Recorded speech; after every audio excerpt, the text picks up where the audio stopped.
So, hi folks. Thank you for coming out. How are you? Good. I'm just going to give this a quick introduction. My name is David Hyde. I'm the faculty advisor for the student club BRIC here on campus.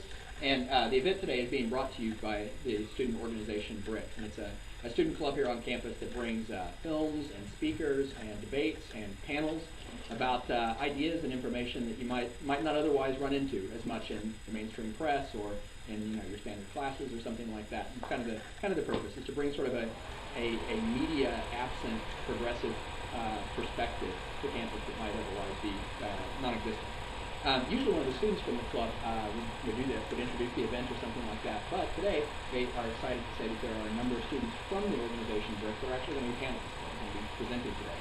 So the talk today is going to be about the Occupy movement. And back to the subtitles, and you saw this what brought you here.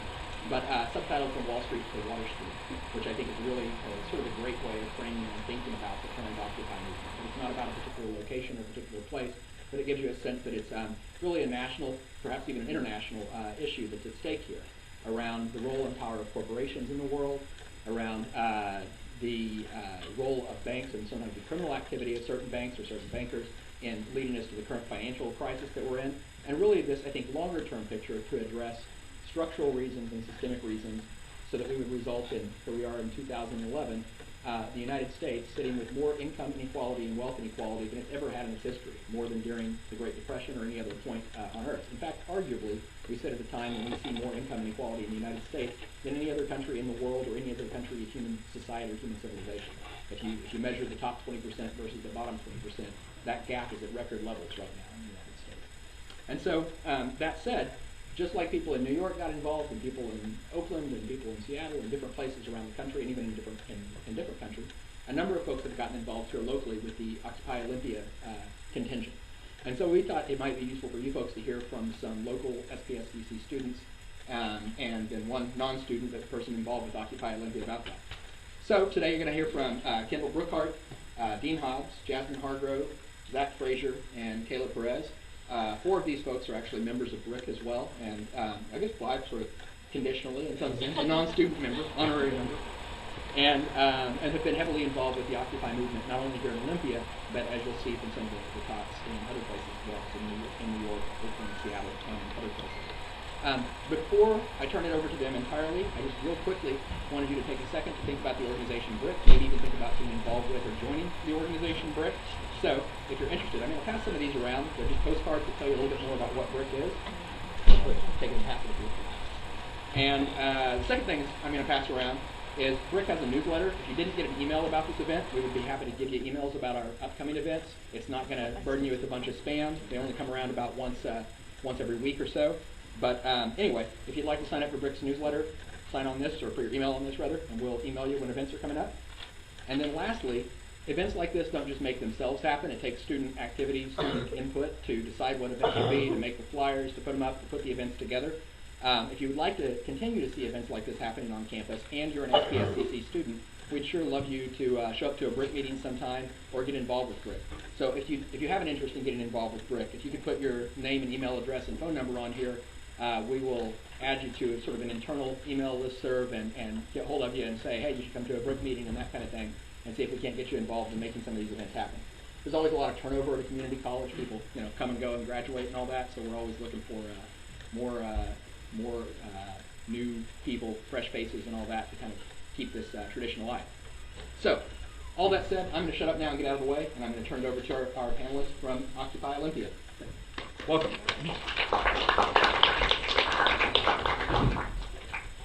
Okay, I'm Kendall. I have been somewhat involved with Occupy Olympia, doing mostly support stuff, but I actually spent a week in New York at Occupy Wall Street, and as well as a week in Oakland for the general strike. So I have some pictures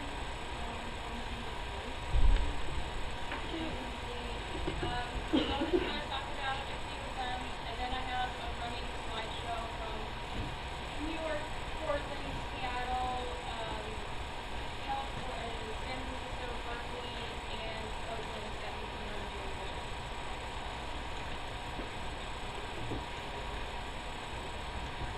This is what you see if you walk into camp.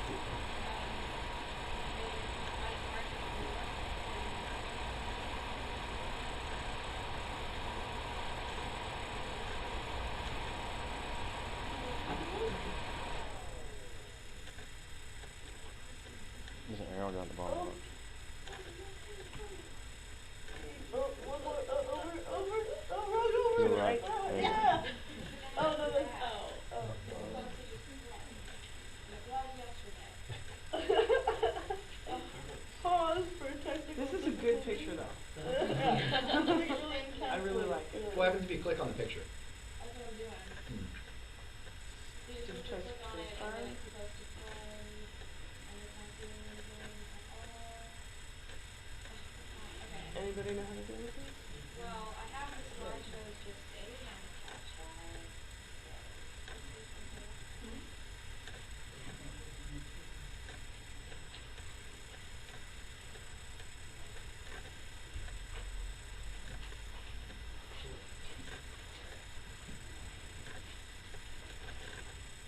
Okay.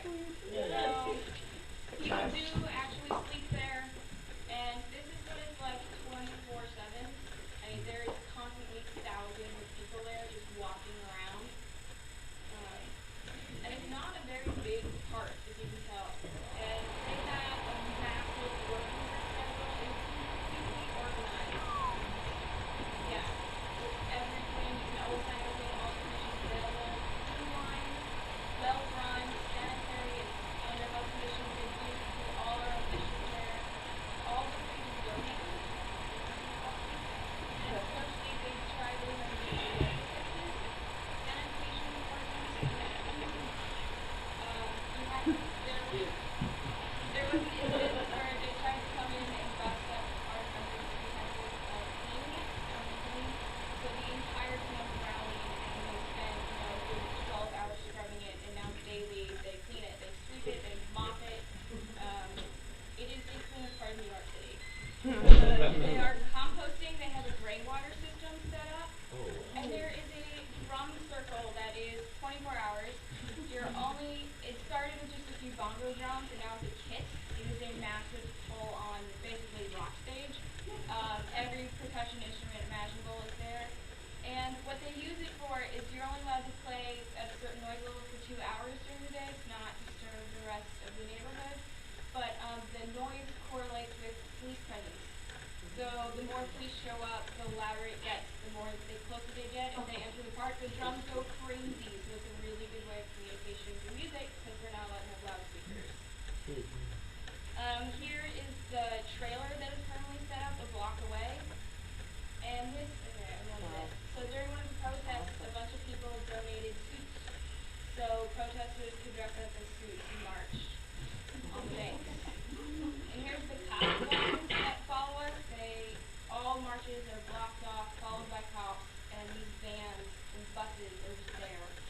And that's the police. People are trying to get working with creative personal banners, flyers, and everything. This is when they're walking, marching through the square, around. Again, here's the cops. They started to corral us. They were telling us don't leave, stay exit to the streets, and it was women and children trying to get out, which they then blocked off the parking lot. Again, for vans, they actually introduced stuff to the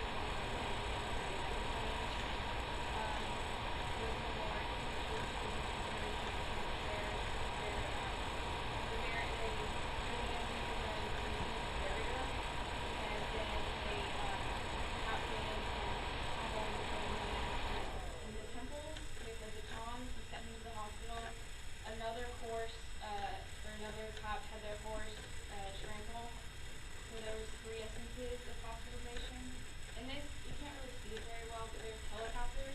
Helicopters are constantly flying over news and police helicopters. And people were everywhere. People were standing on the streets, standing on trucks and light posts. And yeah, they had these smokestacks. So in New York City, the smoke comes up through the street. They had them funneled in these white hot things, and cops were pushing protesters into them. Yeah. There's the person who has a van. People weren't having phone banks. And here are the cops lining up to raid Washington Square Park, which is where we held GA after the Times Square conversion. And it's a public park, so it had to be closed at midnight. Cops started lining up. Later, they even had riot gear on at 11:45. And then they tried to bust up the medical tent. The cops are targeting anyone with a camera. They go after first, and medics. So they're trying to take away our medical tent because we can't keep their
schedule for the second actual day of strike. There was 2 marches, a march on the fort and GA. This is where they held the GAs and strike committees in front of City Hall. What's a GA? GA is General Assembly. So General Assembly is basically the only decision-making body within the entire movement. Everything, any sort of demand that is passed, any sort of decision that is come to has to be put through consensus in GA. And there's a bunch of hand signals we can all go over later to make it as open and democratic and as available to everybody as possible. Again, we can So this is the beginning of the second strike where we shut down everyone in the and we started and trucks around. We closed the Walgreens, we closed all of the facilities stores around the area, shut down, and the general strike, the idea was more they wanted to they focused on solidarity. So the anti-capitalist march, which was one of 3 marches in total that day, a bunch of black plaids showed up and kind of started doing snake marches, and they had union members sit down in front of the banks and physically shut down the ATMs. And this is the Bank of America site, and they started smashing them. There's huge contention over whether or not this should have been done, whether it should have been done as part of an advertised protest for children and were involved in people who weren't willing to participate in such, but it did happen. And here they're smashing up a Whole Foods, which was just bought out by Monsanto, and they fired any employee that had anything to do with the Occupy movement. So there's the black flag again that they're going to Capitol. And this is when we started marching towards the courts. Yeah, some people from San Francisco came out. There's a bunch of people from Seattle that met there too. This is walking up that. All the truck drivers we stopped were grateful. They were honking the horn, they were clapping, they were laughing, they were outside.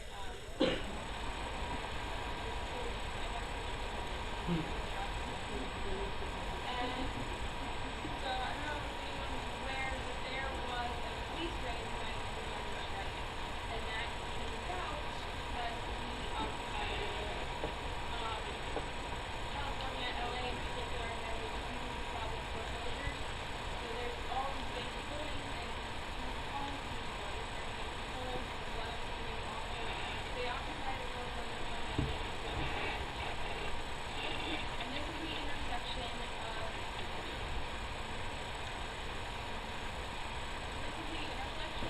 where the building was on, and you can see it kind of split. So here's cops trying to line up here, and also cops coming in here. During the whole day, I saw not a single cop. Everyone's like, wow, we really showed the cop was coming, and they all showed up this evening. They were planning and plotting and organizing all day. Show up now. So here's kind of the front line. I'll show you that one right here. They use tear gas, flash bombs, bean bags. There's a guy standing in the middle of the house. So some of the protesters outside the building set up barricades, which they would then set on fire to block against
folks, just so you know, we're going to have time for a Q&A at the end of all this, but we're going to let all presenters present first and then do Q&A at the end.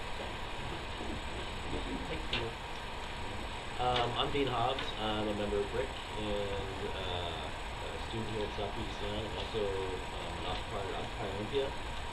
And a little background about me, so you know where I'm coming from. I'm a 41-year-old father. I was a union carpenter. That business kind of went south, and so I returned back to school. And my plans were to become a nurse, or still are to become a nurse. I've always been frustrated and about the economic situation that's been happening since, well, I'm kind of older, since Reagan, so I know all about that. And I've been apathetic, frustrated, and not knowing what to do. And I've seen the Occupy movement happen, and I'm like, oh, well, here's some real change, and here's something that I can get a part of and stand behind. So I went to some General Assembly meetings at Sylvester Park, just the planning stages of Occupy Olympia. I became involved. I didn't know anybody. I mean, absolutely nobody. And I'm the kind of guy at school, my head down, I don't talk to anybody, I don't say hello to anybody, I'm just going to my class. I got to know some people at the General Assemblies. I got plugged in, I made a decision that I'm going to occupy. I'm going to set up my tent, Occupy Olympia. And so I am an occupier. I sleep down there in my tent. I get fed really well. Like somebody said, I'm a little bit fatter now because I eat so well down there. The reason why I was frustrated is specifically because large corporations and people with a lot of money has hijacked our democratic system. All legislation that is passed is to further the interests of large corporations, and our civil rights have been eroded. So that when it comes time to speak up, you know, you're now like being watched by the FBI instead of being a concerned citizen. Now they consider you a criminal because you're concerned of how the government is run and the corporations. So what I see from the Occupy movement doing at a grassroots level, you know, a really solid grassroots level, is possibly taking the money out of politics, so that you cannot buy president, your congressman, and so on and so forth. And that's how I see the occupation movement growing. And you know, I have a lot of hope in it. It is working. It's totally grassroots. People say that there's no message, but the people in power knows what's going on. The people in the media tell people that they don't know what they're doing, but the people in power know what we want. And that's what I want. I want to get money and corruption out of politics and put it back in the hands of the American people. And so that's why I'm here. And you know, if you're thinking about, you see the tent downtown also, for every one camper at Occupy Olympia, there's 100 supporters that are at home right now, bringing us food, sending us money. So it's not like this homeless shelter that the Daily Olympian tries to portray it as. It's an actual political movement with, you know, people on the outside also supporting it. And it is huge. If you're thinking that, you know, it's not going anywhere, it is going somewhere. There's lots of support, and we need you also. And that's my take. Yeah, I'm done.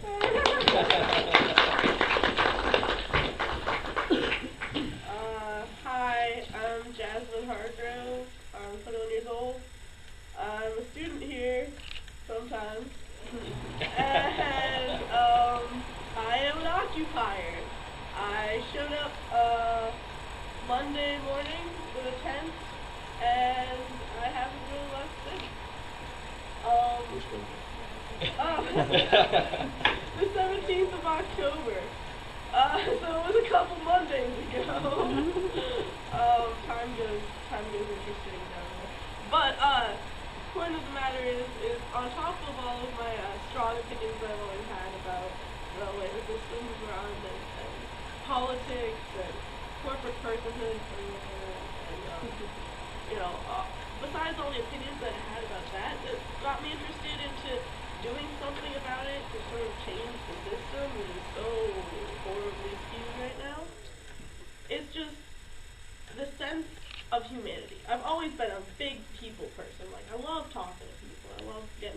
more about them. And the thing is, like, with our society now, we have become so isolated within ourselves, within our own lives, within our jobs and our children, and coming home and sitting down and watching the television.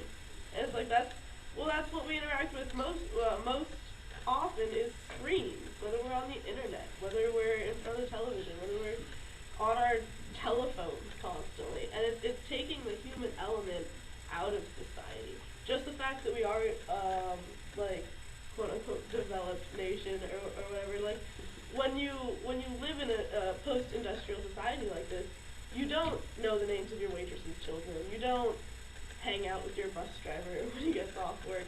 And that and the introduction of automation and things like that is completely taking the human element out of things. So we're because of that, it's becoming easier to not understand your brothers and sisters in this world, you know, to not be able to connect with people if you're not exactly coming from the same perspective. And that's always really bothered me. And that's one thing that like I have learned throughout Olympia is to stand in solidarity with everyone.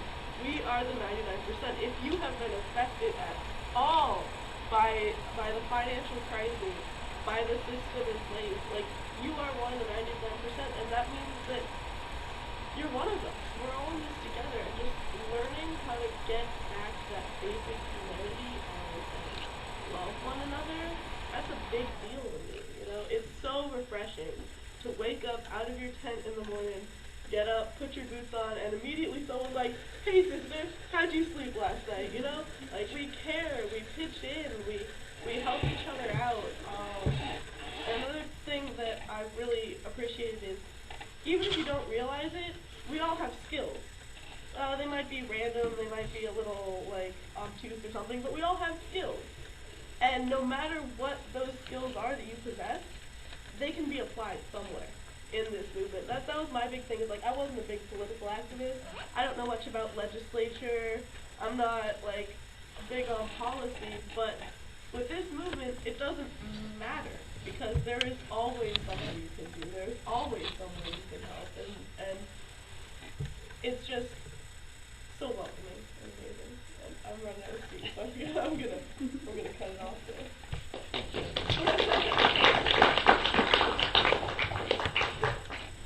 Hi, my name is Zach Frazier. I'm 20 years old. I'm a student of Arabic language and Middle East studies, born and raised in Honolulu, Hawaii. Came to Washington 2 years ago to go to Evergreen, actually. And after I spent 3 months in Jordan this summer, I completely run out of money for school. And I'm now in the process of establishing residency. This is a process that requires me to have state ID, have a job, which is not as easy, and have a place that I'm paying for by myself. It's definitely not easy. And I didn't get any of those things done when I came back to the U.S. For a variety of reasons. One is that the job market in Olympia is incredibly challenging. It's like, I honestly should have studied Spanish instead of Arabic if I wanted to get a job, because that's really what would have been valuable. But as is, I was unable to get a job, unable to get a place, and then Occupy started happening, and I said, well, to hell with it, I'll just become a full-time revolutionary. Why not?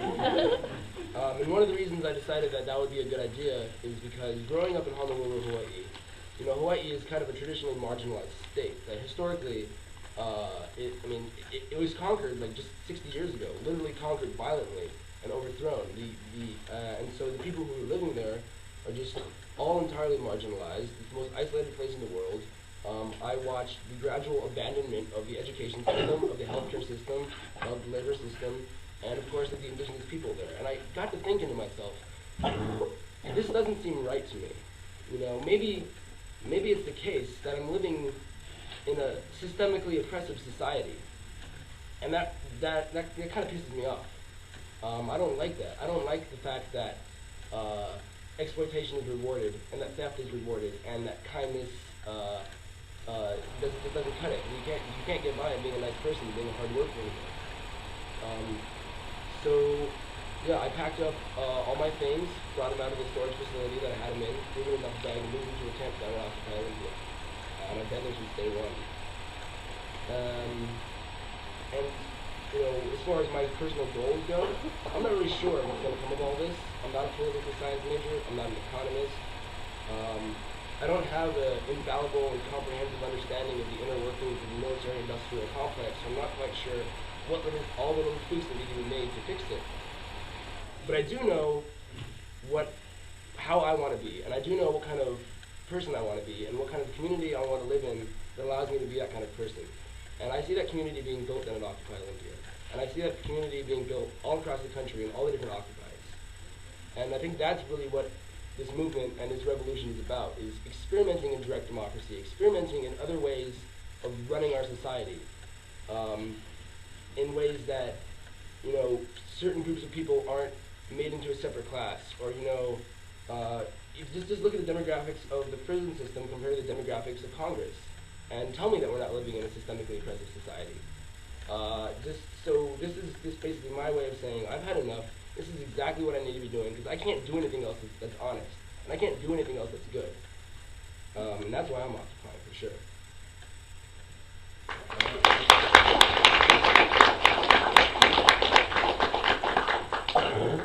Wow, thanks for making me talk about that. My name's Kayla. I'm so happy to see people here. Thank you for everyone being here. I'm a student here at SPSCC. This is my first year, my first quarter at school, my first quarter in Ingrid, and I'm an occupier here too. And so I first heard about Occupy Olympia specifically from me, because he was bringing it up at a break meeting. So I'm very glad to have been there. And I was planning on going to school to learn to be a teacher and to learn more about physical science. I found meaning in mathematics, physics, and chemistry. Very fundamental ideas about, conceivable universe and things like that. And so that's still very dear to me. But in the past year and in the past, 3 weeks, 30 years, whatever, I've realized that that's not fulfilling, that's not satisfying anymore, just trying to have such tunnel vision, saying I'm going to be this and nothing else, when there's so many more holistic things going on, and there are a lot of things that need to be fixed, and there are a lot of things that are connected to every other thing, and so that's something that I'm learning about. It's a pretty sink or swim kind of thing, just figuring out where your niche is down in Occupy, and learning a lot about different kinds of people that I haven't exposed myself to before, and I am trying to do what I can to deconstruct this myself versus everyone else's otherization of people that's going on, and keeping people oppressed and keeping people disenfranchised and feeling like their voice doesn't matter.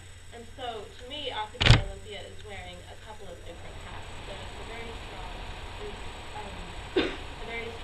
presence of homeless people there who, as if you have talked to, that's the best place for them to be, because we have medical care available. We have medical care available, and it's growing. We have food always. People are so gracious with the food that they give us, and they have a place to sleep within the same ground. And it's kind of, to me, it's kind of a see what we can do. It's a big FU that we're doing this in the Capitol's front yard, saying that, we can pay for people's medications, we can pay for these prescriptions, we can feed people, we can, excuse me, you're tired, you're huddled, your mass is yearning to breathe free, and things like that. We're doing things that the state says there's no money to do. We are doing we cannot do.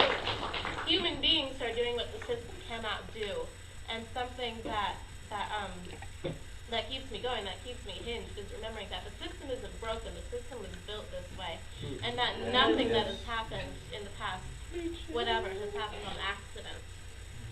400 greedy Americans are not just accidentally hijacking basic security and stability of living for millions of human beings, for millions of their brothers and sisters.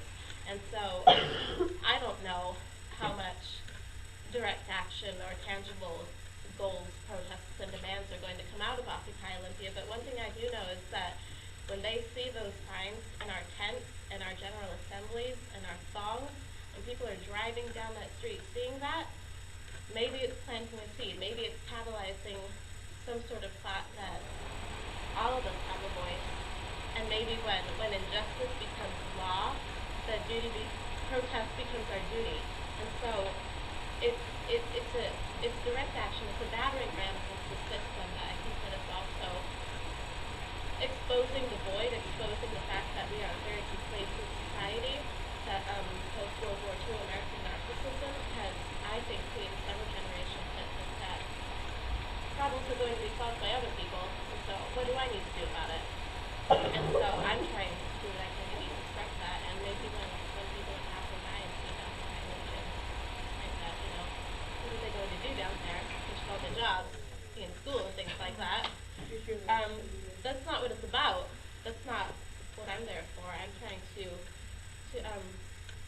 just be a teacher in any capacity that I can, and to heal more people than I wound and things like that. And so if we can start establishing this paradigm that everybody has a voice and that everybody matters, and that everybody ought to start speaking their mind if they're not happy with what's going on, I think that's long term. That's what I would like to see coming out of Occupy. So, thank you, darling. So, we are feeding people, we are housing people, we are trying to make things better from the ground up, and walking and talking, actually loving our neighbors and things like that. And so, if we can heal things intrinsically, if we can make better how we deal with other human beings, I think that has to come first and foremost, as opposed to dealing with functions of humans. How can we be expected to repeal the Citizens United decision, or to take money out of politics, or to make basic health care available to everyone who's walking and talking, if we can't even relate to each other on a fair and respectful level? I mean, how can any of us be expected to be taken seriously if we can't clean up after ourselves, or if we can't offer people help to people who look like they need it?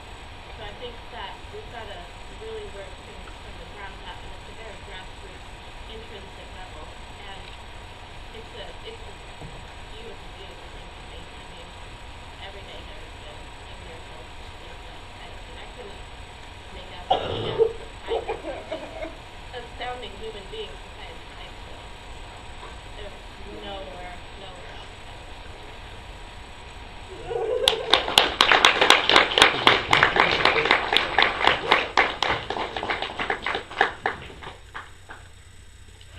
Is it Q&A time? Yeah, I think it's Q&A time.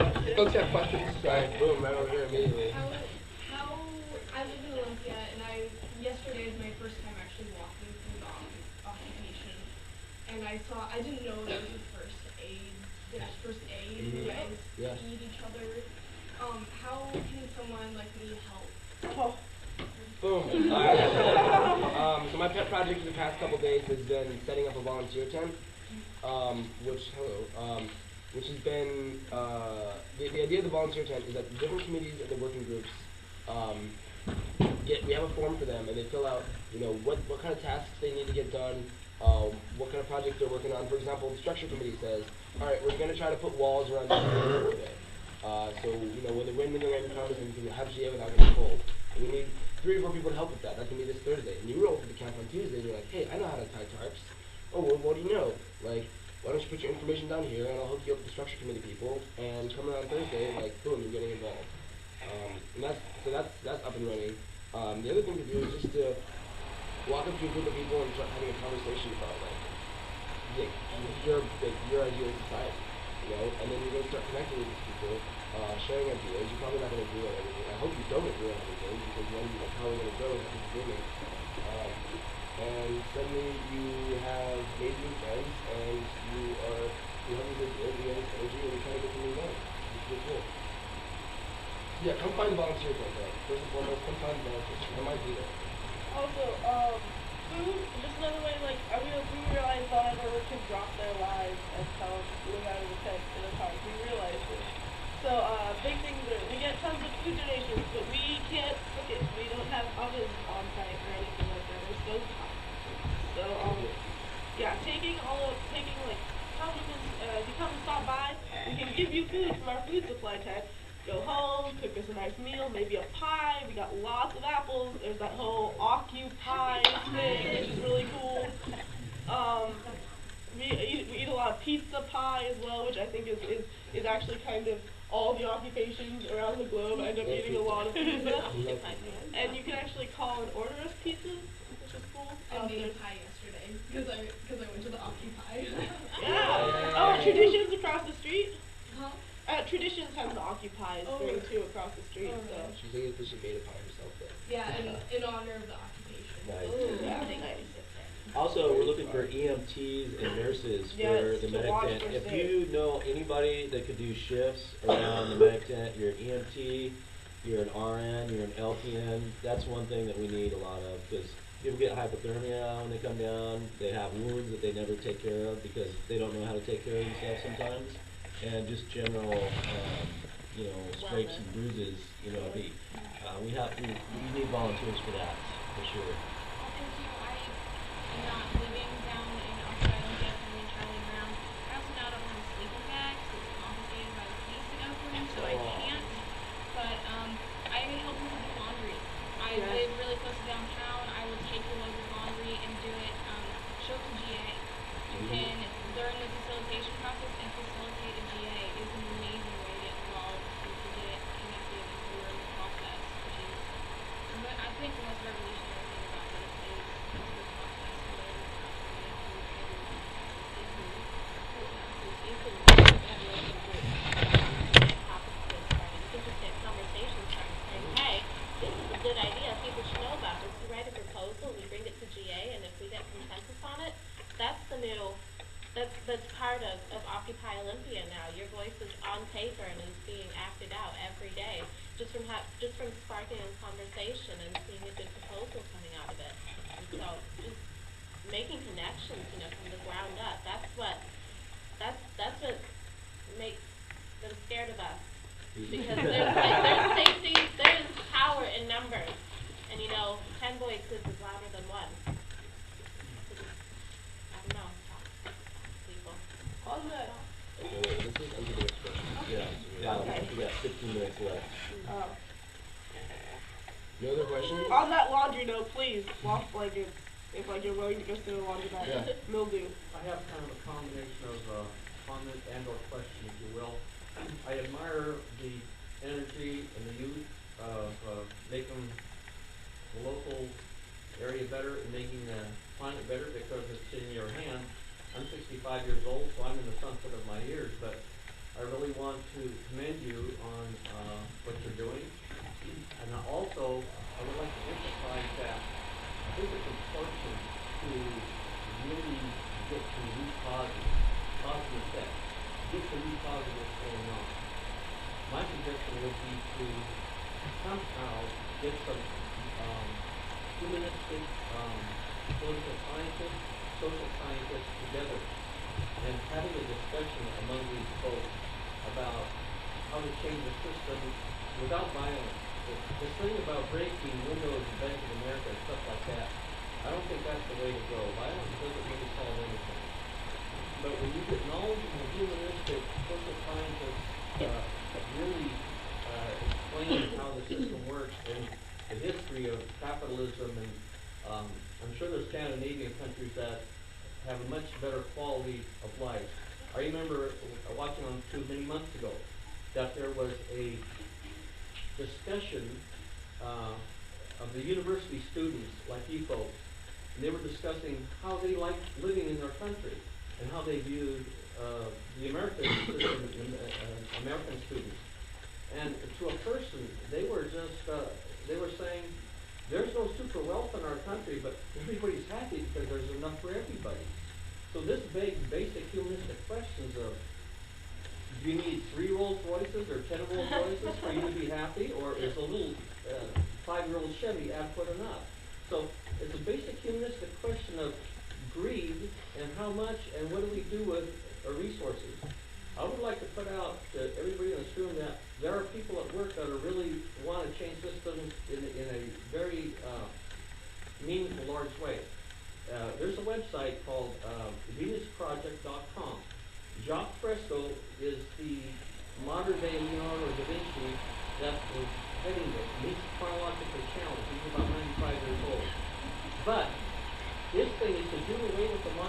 system, and it goes to a resource-based system for the citizens of this planet. Because our resources should be shared by everybody, not just by the few rich and powerful. So I myself am getting acquainted with what this website is all about and what he's proposing. He has credentials as to law due regarding things he's done with his life. And of course he's going to be a threat to the establishment, and that's good. And I'm going to start, you folks, I'm going to start one on kind of learning things about economics, politics, and all that type of thing. And also be leery of how this stuff is taught and who's teaching it. Because a lot of the status quo professors and whatnot are going to keep teaching the same thing because they're going to, tell you this is the way to go. So the thing of question authority has a lot of weight. Question authority. But I'm going to be, his research facility is in Venus, Florida, and I plan within the next year or so going down myself and getting acquainted with what's going on there. But VenusProject.com, these type of people, and Noam Chomsky is another individual, of course, with MIT. These type of humanistic people, we need to revere these people and listen to their wisdom. Because I think these people will guide us into the future. And again, I'm on square one. I'm as much of a student as you folks are. But just listening to you talk about your idealistic values, I think that's the way to go, and I applaud you. Thank you. I'd like to respond to that, please. First of all, I like, I know I don't know Noam Chomsky personally, but I like some of his ideas. And I would rather people that are interested in making a change maybe come on board with Occupy. Instead of us seeking them out, they can seek us out. Because we're a movement now, and if they really have something good to say, they can bring it on down. And two, violence has actually worked for like the police in squashing nonviolent movements quite a bit. So violence has worked, and it's worked in their favor. Yeah. Many Tiananmen Square. They didn't do it in Oakland, thank goodness, but they've done it on lots of union busting and stuff like that. So for them, it has worked. For us, nonviolence does work. Absolutely, I agree with that. When the police overstep their bounds, that the citizens somehow hold the chief of police or whatever accountable for their actions. They're responsible for the underlings of what they're doing. Right. And they have to be held accountable. We're trying, for Okay. sure. Can I respond to the first comment? I know in New York, and we just had a bunch of workshops here yesterday, there are teach-ins. Mm-hmm. People who do have experience. There was a woman in New York who worked on Wall Street, and she quit her job because she was unhappy with the way she was living and what was going around her. So she comes down and she does teach-ins, and it's not necessarily the ones with the credentials or the professional, because where are they getting these credentials? They're getting these from the established system. That's a good point. So our GA is our body, is our kind of sort of, it's a decision-making body, the only one that exists, and it's based on consensus for everyone. We're trying to get the voices of those who can't afford the credentials or who choose not to. We're trying to include everyone. So I think it is really important that we do listen to these people. The 95-year-old who has his experience, because as a 20-year-old, I don't have that. So I do want, but we're trying to keep it open and as inclusive to the minorities and to the typically oppressed as possible. So, and on the violence note, the people who are choosing to engage in these acts, they're clearly 99%. We can't shuffle them away and say, oh, they're not one of the people. Their expression is different than ours, but how does that make them worse or less?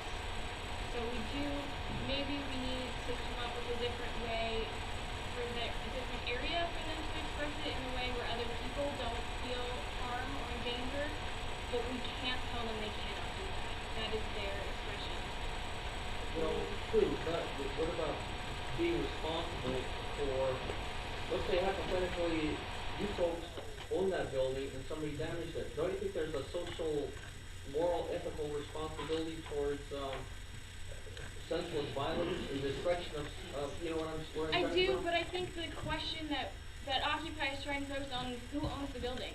Why is that building owned? Where is it coming from? Not And their destruction of violence. property. Yeah, okay. I think it's a different We're Yeah. trying to create a different viewpoint, a different perspective to view these problems. Trying to look at things holistically. And you won't see. I'm sure you're not gonna see occupiers smashing local businesses. No, that's and- another thing I Right. just add. No local business was touched. No credit union was touched. There was postings of what businesses you cannot go to, where they get their food supplies. If they ran out of coffee, go here to get coffee. And they were allowed to stay open on the general strike. Nobody touched them. Nobody messed with them. They had union members outside blocking them, saying, "Do not touch this." So. One of the things that, I mean, I've had this conversation a number of times in the past weeks. Of course, I mean, we're talking tactics, we're talking strategy, we're talking, approaches to things, and the idea of like nonviolence consistently comes up. And one of my favorite things that somebody said to me, or that somebody said of the subject, is that the most crucial reason that this movement has to be nonviolent is that the state does not know how to deal with nonviolence. The state is violent, and the state can react to violence and knows how to handle it, but they don't know how to handle nonviolence. This is what Mahatma Gandhi Yeah, Mahatma Gandhi is like a great inspiration for a lot of us. Yeah. But people freak out about people breaking bank windows. Or I heard last night somebody referring to a couple of ATMs. It's like, okay, can I just ask why you have such a strong reaction to the breaking of windows, and yet the reaction that people have, when police actually brutalize a person and hospitalize them and induce a coma, like that, I think is real violence. Violence against property is one thing, but there's actual violence being done against people by the state, and that's kind of all I wanted to say. Here. Right here. Yeah, I have a question about whether you feel that the actions that you're taking are, I don't think I have to phrase this, more of a way to like circumvent the existing system of social services and government, or whether you feel it's more of a demonstration of how existing circumstances of social services and government could be improved. Because I kind of feel like a lot of the value in the movement is the fact that it's very public, and a very public display of people's frustrations. And so do you feel like a lot of the actions you're taking are sort of like demonstrating, how things could be improved, and sort of providing maybe like a metaphor for how, on a broader scale, society could be improved, or do you feel like what you're doing is more like civil rights? I'd say absolutely both. Yes. Yes. We are So certain. does that mean that there's different feelings of within Oh yeah, your group? Okay. very much Yeah, so. it means like we are the 99%, but we are by no means unified under a single banner. We're circumventing certain services because they just aren't adequate, and at the same time, we are demonstrating how the services can be improved. I mean, the entire camp down there is a complete microcosm of the larger society. You have people who are working really, really hard and contributing everything, and then you have people who aren't contributing anything and like choose not to and choose not to take part in our processes. And then the majority of that is of course a middle ground. And so we're just learning how to deal with the 300 people in our camp, in an egalitarian manner and provide services for all of them, including the ones whose voices aren't being heard and you never see except for like at 3 in the morning, and all they ever say to you is, "Hey, do you have a cigarette?" It's like those people, like still, like they're still people. So like, what do we do about that? How do we provide services for them? When we don't really even know who they are. Those type of people, do you engage in conversation with them and try to find out where they're coming from? Yeah. And maybe Yes. get them on board? Oh, absolutely. Yes. Yeah. Organize a Oh, movement? I have a response to that. Okay. I'll make it quick. You do. I'm developing into a person who is much happier getting the thing done rather than expending energy and what to call the thing. And so the way I see it, there are people coming here saying, I don't have the money to fill this prescription, and my heart might stop tonight if I don't get it filled. And if we have the money because people are donating their money to us, then we go out and buy their prescription. We're socializing medicine on a very grassroots level. And so to me, it was what I was saying earlier, that I just, the kicker is that we're doing this within earshot of the Capitol who's saying that we can't, saying that there's no money for these people to take care of themselves and things like that. So as long as people are being taken care of, I'm happy. And I think that we are demonstrating that village type living and taking care of one another works. It's working. And so I think that it is demonstrating the voids that need to be filled within the system. If people are interested in reinvigorating the system at all, or just making a new one, and proving that this one is obsolete because it can't be done without it. Yeah, all I had to say on that matter was just like, as things change, like one of my neighbors, I was talking to her the other morning about the new child care center we're working on building, and I was just, shooting the breeze with her, talking about it. And she said, hey, that's something I could really get behind because I don't really like to stay up late at night and do night watch. I don't like dealing with the cops. I'm not much of a food person. Every now and then maybe I'll do dishes, but I don't really know. But she was like, but watching kids, now I can get behind that. She's been homeless for years now, and she's my next door neighbor. We've become fast friends, and that's all it is finding the right niche for someone. Because everyone in the community has something that they're good at, has some skill, has something that they like to do that can be beneficial. And it's just utilizing every person. I think a really nice way of summing it up might be we're trying to build a new society in the shell of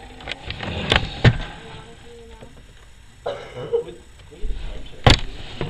We've got the room till 1:15. Oh, so. excellent. Yeah, all right. Get comfy. 1 o'clock. 1 o'clock. Sit down. Dave, are you an anthropologist or? Sociology. I'd like to hear at some point in time before we, I'd like to try and hear your comments about social change and that type of thing. About the education, would you mind? It would probably take more than a couple of minutes. Yeah, well, I want to hear from the Occupy Olympia people. Yeah, I don't too. want to hear Thanks. from anyone else. Yeah, me too. Girl was getting real bumpy. All right, any other questions? Please. Throw us out. It's like, hey, what do you guys deal with every day? Hey, what's it like living outside for people that live outside? Yes, please. Oh. That's right That's the now, first 6 question. p.m. daily. There's actually a proposal on the table to restructure and revamp GAs, and so the times may change. I will do what I can to get the word out. If consensus is reached on that, it'll be on the website. We'll let local businesses know, maybe get up flyers. But as it stands right now, 6 p.m. and tonight and tomorrow night's GAs will be very good ones to come to if you can and if you have the inclination, because we'll be further discussing that proposal about what we want GAs to be and when we want them to be, and voting tonight, discussing that tonight and voting on it tomorrow night, both at 6 p.m. within the camp.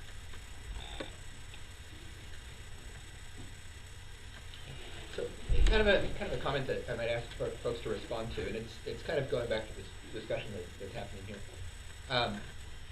It seems to me that we don't lack for answers for how to have the world be a more just, more equitable, more fair, more sustainable place.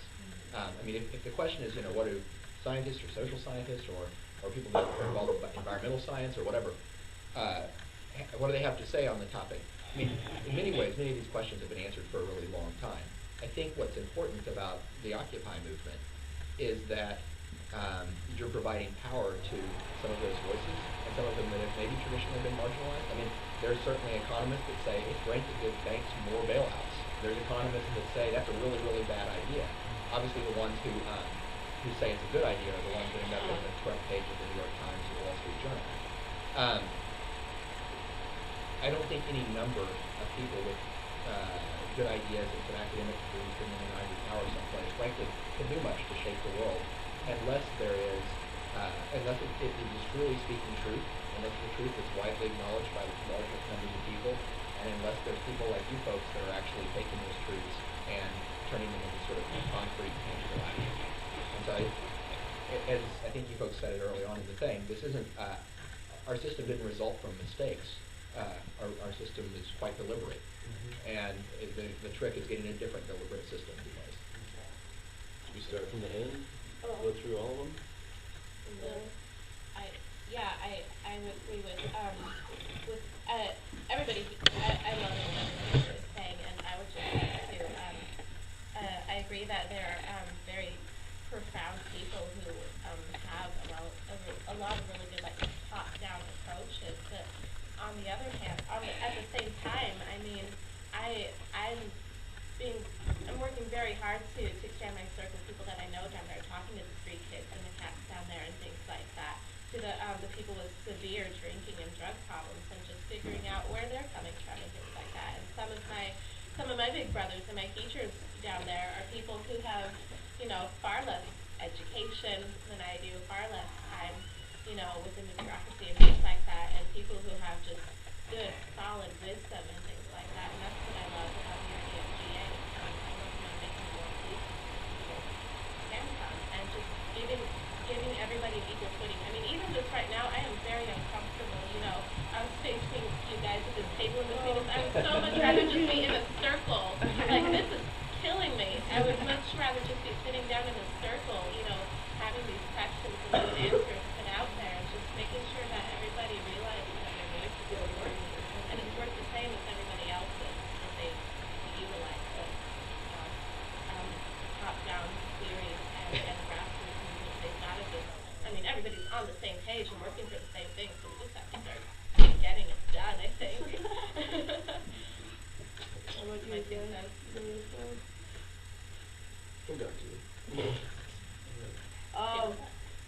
One of my responses is just, I don't know if you guys have noticed us periodically putting up our jazz hands. Those are consenting fingers. If you like what someone is saying, if you agree with their incentive, but you don't want to interrupt them and start talking over them, you're just like, yeah, man, I feel that. We speak one language now. Yeah, we speak one language. Well, I want to finish answering this question. Yeah, but go take it away, Dina. Oh, all right. Well, Occupy Olympia has changed my mind about how I feel about people like you were referencing. Absolutely. I met a young woman, 6th grade dropout, street kid that is so, just smart as a whip. I'd put her up against David Hyde, in a debate. I would love to see it. She's a badass. Yeah. Stephanie. I don't want to say names, but anyway. I just did. And so, who's going to be a panelist? Yeah, there is the intellectual professor like Lapdog, and that can throw out big words at people all the time. You know what I mean? And sometimes they can encourage people and stuff like that. But the answers are at grassroots. So unless you're getting in the muck and getting in the dirt and getting dirty, it doesn't mean nothing. You got to do the work. You got to absolutely do the work to get things changed. So I hear that. My concern is get all the energy focused in. Everybody's pulling in one direction instead of pulling in every. It happens. It's happening. It's happening 100%. Absolutely. And it takes so long. That's the reason why direct democracy isn't among other reasons. But direct democracy takes a long time. When you give everyone the right to speak their piece. I know. I want the world to be better tomorrow. But if you give everyone the right and the chance to speak their piece, should be done, it's going to take a while. And the fact that we disagree is what makes us better. I wouldn't be happy if I completely agreed on every single subject with my panelists here. I wouldn't be happy, because what diversity would that bring to our table? What progress? And I had another point on that matter. But the spirit is keeping it open and inclusive. Invite you all to get involved in GAs. We'll teach you the hand signals that we use. Oh, great. So GA is, again, it's our one decision-making body. Everything that gets passed, the reason there have been no demands is because, honestly, we don't want demands. We don't want to narrow it down to a single slew of ideas, but also we have to reach consensus on everything. So we try and do that more efficiently and keep it open and get stuff done. So we have hand signals. So if you like it, if you agree with what's being said, you do this. If you're not sure, you do this. I don't know. Yes. If you don't like it, you do down. Yes. If you're blocking a proposal, this is blocking. So this is, you are morally opposed to what is being stated. By one person blocking, you are basically shutting down, in New York, thousands of people from going forward with that. So blocking is very serious stuff. Yeah, it's not a joke. So, we do have that built in, and we have point of process. So, if you're getting off topic, yeah. So we have a point of process in the point of process. Oh, It's all same fingers. concept. Oh. That's if you're getting off topic? yeah. Yeah. If you're getting on a topic, or if we call for proposals and you want to state an opinion, again, stating opinions are lovely. We need all of them, but that's not going to help us move forward. So, point of process. Don't be afraid to use it ever. If something's in the context. Yes. This is moving along. Please So, stop talking. Yeah. Please. We understand what you're saying. Pretty please. And we still love you, brother. Let's move on. Yeah. Other people need a chance to speak. Do you guys do clarifying questions? Yeah. Yeah. Clarifying What does that question. mean? Clarifying question. I got a question on what you just said. We also have direct response. Oh. So if you, yes, so if you have something to respond to immediately that was just said, instead of getting on stack to keep the conversation going, you can do direct response and Direct stack. response to that. Direct response is a correction, like a factual correction of somebody. Okay. Please don't. Well, because Kendall's coming from New York, and in New York, instead of doing So direct it's response, they do information for facts. They're like, I have an information on that. I like that. I want that here. So Yeah, people no, That's what I was Yeah. telling you. When we had that laundry party, I was like, that makes so much more sense. Because you can't name something direct response and have it be a fact. Like, She gets the idea. she's helping me wrap it up. Yeah, wrap it up. Okay. Any other questions? We got 7 minutes. Oh, I love you, sister. I love you, but stop I love talking. you was built into every sign. Yeah. Anybody? Okay. Yeah. I got one thing to say. November 28th is the day the special legislation is coming back to town. Yeah, special session at the Capitol. And one thing that we're doing is a walkout right here at South Puget Sound. We're asking all students not to come to class.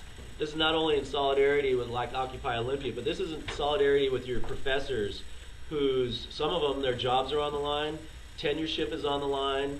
The administration is making huge cuts to this school, and so we ask that you stand behind the AFT and your professors. Do not come to school, please. Please don't come to school. Meet us at Heritage Park.